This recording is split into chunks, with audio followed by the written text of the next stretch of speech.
Good morning children, welcome to Class 5 Social Studies.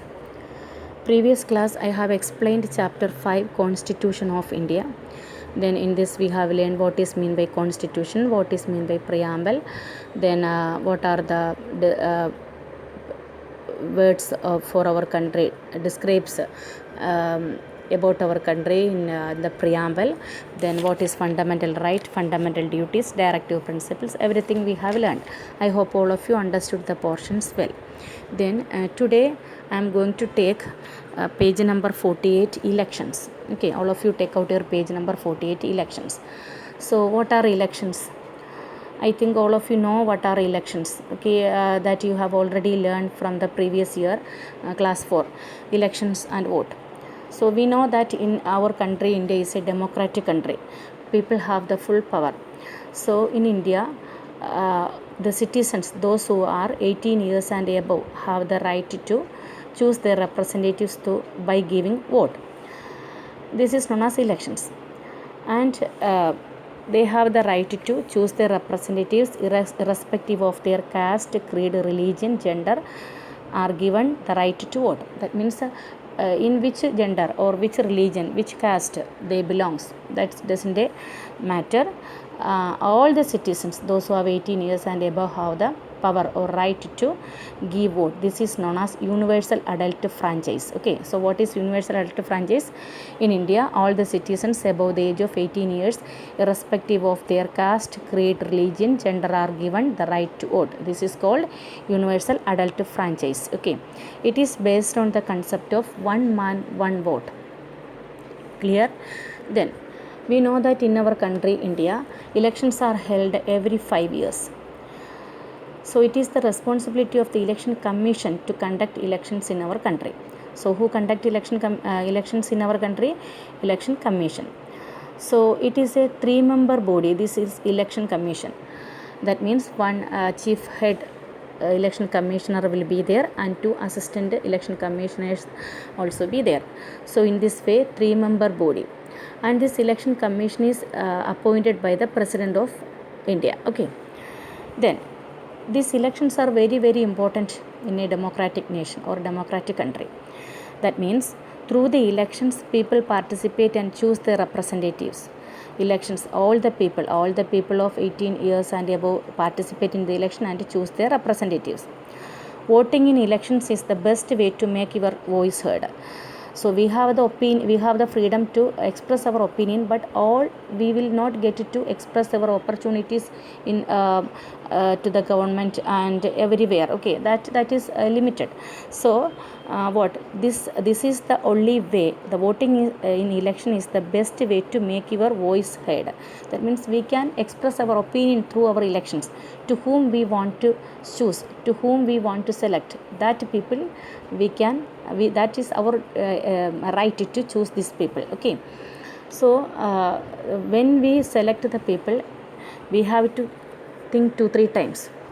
We have to be aware. That means the voters must be aware of the working of the candidates and cast their votes sensibly, as they expect their leaders to safeguard their interest. So we have to give our vote sensibly. That means when we choose a candidate, when we select a person, if that person is eligible or enough to safeguard or protect us, if he is ready or if he can to protect us or to safeguard us, that we have to think. If he is not possible or if he is not eligible, we will not give vote to them. So only the right person, when we choose the person in an election, we have to give vote to right person or the best person. We have to give vote. Okay, then this best person, when we give the best persons, when all of us give the select the best persons, they will form a best government, and the best government will protect the welfare of the people in a best way. Okay, so in this way we can choose our representatives. So elections requires the people to be well educated about the candidates and to have the wisdom to choose the right person to run the country.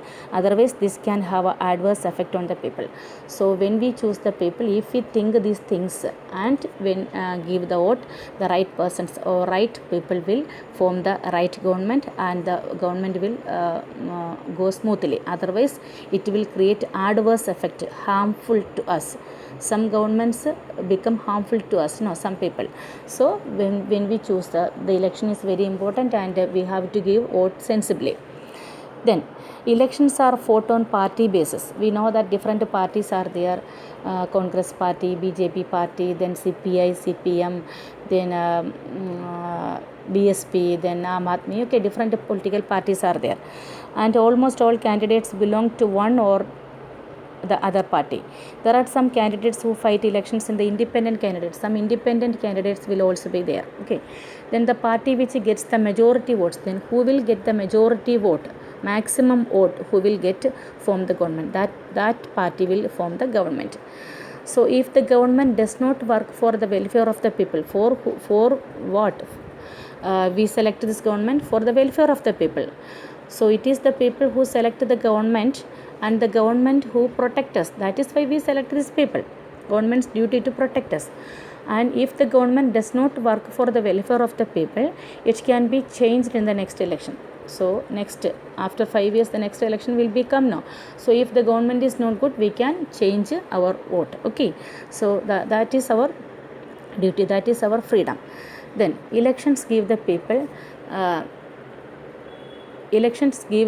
the control over the government, as their representatives know that they can be voted out if they do not respect the wishes of the people and work for their welfare. So elections are very, very important to us, because the candidates know, the representatives know that they can be voted out. So once they are selected, and their duty to protect the welfare of the people. If they are not protecting the welfare of the people, they can be voted out. So this will be remembered by the candidates. So if they do not respect the wishes of the people and work for their welfare, they can be voted out. Okay, so elections are very, very important to us. So it is our duty to participate in the election. Then next heading is the responsibilities of citizens in a democracy. So we have already learned the fundamental rights, fundamental duties, then some directive principles, some guidelines to the government, that also we learn. Then what are the responsibilities of citizen in a democracy? What is meant by citizen? Citizen means the member of a country, member of a state or nation is called the citizen. That means we all the citizen, we are the member of our own country, India. So we are all the citizens of our own country, India. So what are our responsibilities, or what are our duties in a democracy? So in a democracy, a citizen must fulfill the following responsibilities. Which are the responsibilities? I will read that. He should have the duty to vote. So we have the responsibility to give vote. That is our number one responsibility. Then he should understand the power and the duties of the government. We have to understand the power and the duty of the government. Then he should be aware of the right. We have some right, fundamental right, that we should be aware, that we have to understand every time. Then we should be well aware of his representatives. So who are our representatives, candidates, and if they are eligible or not, that we have to be well aware. Then we should be willing to pay taxes. We know that tax, we have to pay tax. What is meant by tax? A little amount of money we have to pay to the government. Government has no money. The government's duty to give, to protect us. That means give all facilities to us, a good road and good hospital, good sanitation, then good locality, all these things, okay, are provided by the government. So in order to maintain all these things, the government needs money. So from where the government get money? The government gets money from the people. That means directly or indirectly we pay taxes to the government. Okay, so that is known as tax. That means it is our duty to pay tax. Then he should obey the laws of the country. So the laws, a set of rules and regulations, laws are there. We should, a good citizen should obey the laws of the country. These are all the responsibilities of a good citizen. Okay, understood all of you this? I hope all of you understood this lesson very well. Two portions I have avoided. That means page number 47, the case study, and the basic features of democracy, that you can avoid. Okay, then the remaining portions all of you have to read well.